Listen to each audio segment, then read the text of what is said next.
আজ আমি এঁচোড় রান্না করব। দেখুন আমাদের গাছেরই এঁচোড় কত হয়েছে, দেখুন এখান থেকে একটা এঁচোড় কেড়ে নেবো আর নিয়ে রান্না করব। দেখুন গড়া পর্যন্ত এঁচোড় হয়েছে। দেখুন এঁচোড়টা শ্বশুরমশাই পেড়ে দিয়েছেন, ওনার সামনে তো আর আমি ক্যামেরা করতে পারি না, সেজন্য আর কি এটা ক্লিপটা নেওয়া হলো না। হাতে প্রথমে সর্ষের তেল দিয়ে নেব। আমি এভাবে বেশি করে সর্ষের তেল নিচ্ছি, কারণ দুই হাতে ভালো করে মিশিয়ে নিলে কাঁঠালটা কাটতে খুব সুবিধা হবে। আর সঙ্গে বঁটির গায়েও এভাবে মিশিয়ে নেব, তাহলে আর কি আর লাগবে না এঁচোড়টা। এবার এখান থেকে প্রথমে মাঝখান থেকে ফালি করে কেটে নেব এঁচোড়টাকে। এঁচোড় কাটা একটু ভীষণ টাফ। দেখুন আমি এখানে যতটা রান্না করব ততটাই কাটবো। এখান থেকে মাঝখান থেকে আরও কিছুটা ফালি দিয়ে নিচ্ছি।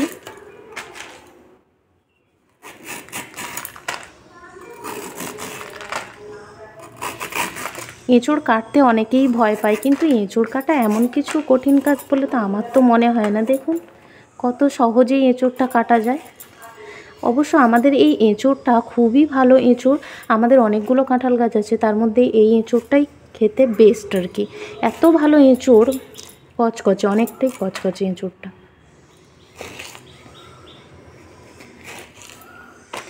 আমাদের বাড়িতে অনেক ছোট ছোট পিস করে এঁচোড়টা কাটা হয়, তো আমি সেভাবেই কাটছি। আপনারা চাইলে বড় বড়ও কাটতে পারে।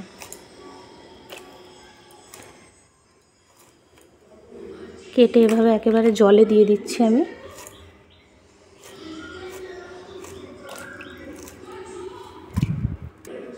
দেখুন এতটাই এঁচোড় কেটেছি, এগুলোই রান্না করব আজকের মতো, আর বাকিটা রেখে দেব। এখানে ননিতাল আলু নিয়েছি, আর আলুগুলোকেও খুব ভালো করে কেটে এখানে এঁচোড়গুলো প্রেসার কুকারে দিয়ে দেবো সেদ্ধ করে নেওয়ার জন্য। এখানে একটু বেশি করে লবণ দিচ্ছি, যাতে অনেকটা পরিমাণে এঁচোড় তো সেজন্য। এখানে জলও দিয়ে দিচ্ছি কিছুটা পরিমাণ, দিয়ে এখানে সেদ্ধ করে নেব। যে এঁচোড়গুলো সেদ্ধ করেছিলাম সেগুলো একটু তেলের উপরে ভেজে নেব, সেজন্য ওখানে কড়াই গরম করে দিয়ে দিচ্ছি কিছুটা পরিমাণ সর্ষের তেল। এবারে দেবো একটু লবণ, শুধু পালাচ্ছিস। এবারে হলুদ দিয়ে দেবো, কাপ এঁচোড় দিয়ে দেবো।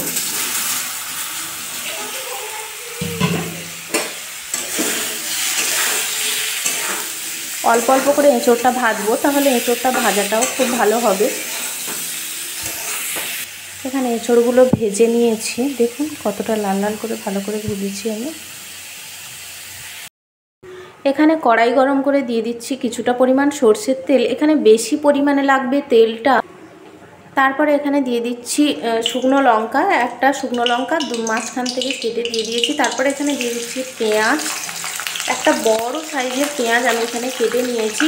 যেহেতু এঁচোড়ে একটু মশলা তেল দিয়ে বেশি করে রান্না করলে তবেই ভালো লাগে, তাই আমি এখানে সব কিছুর পরিমাণটাই একটু বেশিই রাখছি।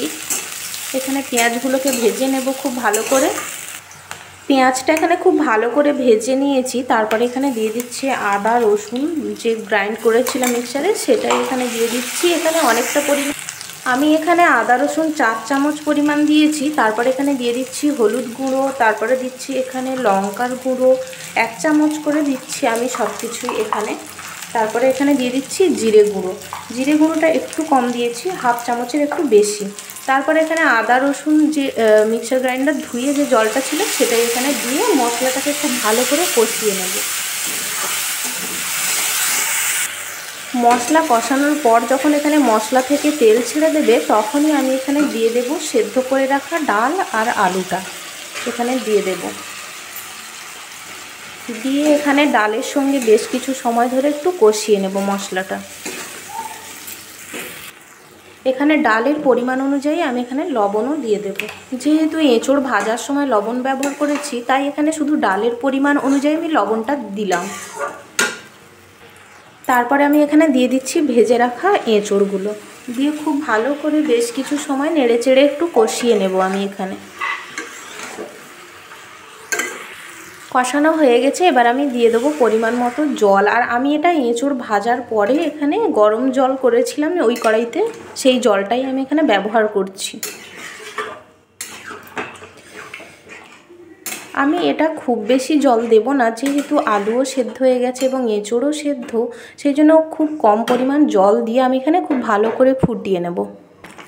খুব ভালো করে ফুটিয়ে নেওয়ার পরে আমি এখানে সবশেষে দিয়ে দিচ্ছি কিছুটা পরিমাণ গরম মশলা। এখানে দিয়ে খুব ভালো করে মিশিয়ে নেব। মিশিয়ে এটাকে নামিয়ে নিলেই ব্যাস রেডি। আপনারা কি কখনো এভাবে ডাল দিয়ে এঁচোড় রান্না করেছেন? একবার হলেও এভাবে করে খেয়ে দেখবেন। খুব সহজ রেসিপি এবং খুব কম সময়ের মধ্যে হয়ে যায়, খেতেও কিন্তু খুবই সুস্বাদু। দেখুন একবার।